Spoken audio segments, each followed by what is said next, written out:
We're watching the good folks here in Cornwall work on a bit of self-defense. I'm joined now by Jason St. Louis. He's the professor here at the club and also the owner here at Ultimate. How many years have you been operating it now? I've been here for 2 years. I've had it since 1996, traveling across Canada and teaching all over North America. Right, so before we get into the different programs that you offer here, I mean, I've got to ask a little bit about your past. You've been fighting for over, what, 30 years? 31 years I've been practicing martial arts and competing, yes. Yeah, and why did you get into it? Where did your passion come from? Karate and judo. When I was a kid, my parents saw that I was very active, and it was a program at the school, and they wanted me to do something, and I just loved it.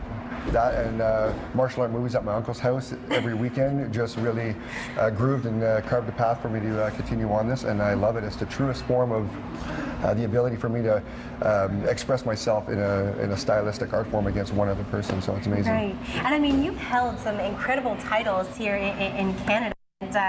What brought you back to Cornwall? Why did you want to open a studio here? I came back because I have my children full-time, and this is where I grew up and where I started it all. So leaving here as perhaps a troubled youth, finding a path that I chose and became a professional athlete at, I want to come back with my kids where my family is and now set up the next part of my career, and that's helping other young kids get into something that might be something worth to them later on. Whether it's in the ring, out of the ring, become a good person in whatever we do, and I think that martial arts gives us that. Right. Okay, so now we're going to focus specifically on self-defense today, but before we do that, what are some of the different programs that you offer here? I have a kids mixed martial art program that focuses on karate, kickboxing for striking, judo wrestling for any type of grabbing, and Brazilian jiu-jitsu and submission wrestling for any type of ground fighting. Okay. We also have Muay Thai kickboxing, Brazilian jiu-jitsu, and those are the primary techniques that we focus on, as well as MMA mixed martial arts. Awesome. Okay, so self-defense is what we're learning today, because I think it's really, I mean, very important for people to know a little bit about that. Absolutely. I mean, I know you said you just finished doing a couple of week-long courses in self-defense. Yes. Why was it important for those people who asked you to coach them? Why did they want their students to know self-defense? I think in today's society, with all the movie, music, glam, and just the attitude that comes about, there's a lot more opportunity for good things and bad things. Right. And so the health and fitness really comes in part of this, but the self-defense is really good to know in case you ever have to protect yourself or anyone else for that matter. Right. It's a good way to, again, express yourself in a physical form, good way to protect yourself, and I think martial arts have been around for thousands of years, and they're going to be around for a long time to come. Right. And so by offering a proper education in the variety of martial arts that are available, it's going to give people more options. Okay, let's borrow Nat and Mike.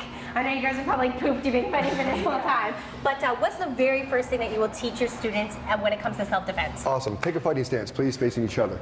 We've got them set up in a competition-style stance to learn the technique. Yep. The idea is Nat's going to be the defender, and she has this guy attacking her. Right. Now, rather than back away saying, I don't know what to do, we've given Nat an answer to his question. His question is an advancing question to want to either grab or punch. Nat, with an answer to that question, the technique is going to set up her position. We're going to get you guys to turn and switch the positions, please.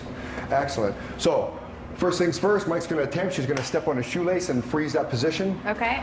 There's her body lock. Get in your body lock tight. Head to the side, please. Excellent. Now she's got a body lock on. It's going to make it very difficult for an attacker at any size to land any type of really effective strike. Yeah. Hitting to the back or whatever isn't going to be so bad because she's in a better position. She's going to set up her leg takedown. She's going to attain the mount position, which is a top position. Go. Oh, and Excellent. down Mike's goes. Now, from this position here, Nat is taking a sprawl position. Right.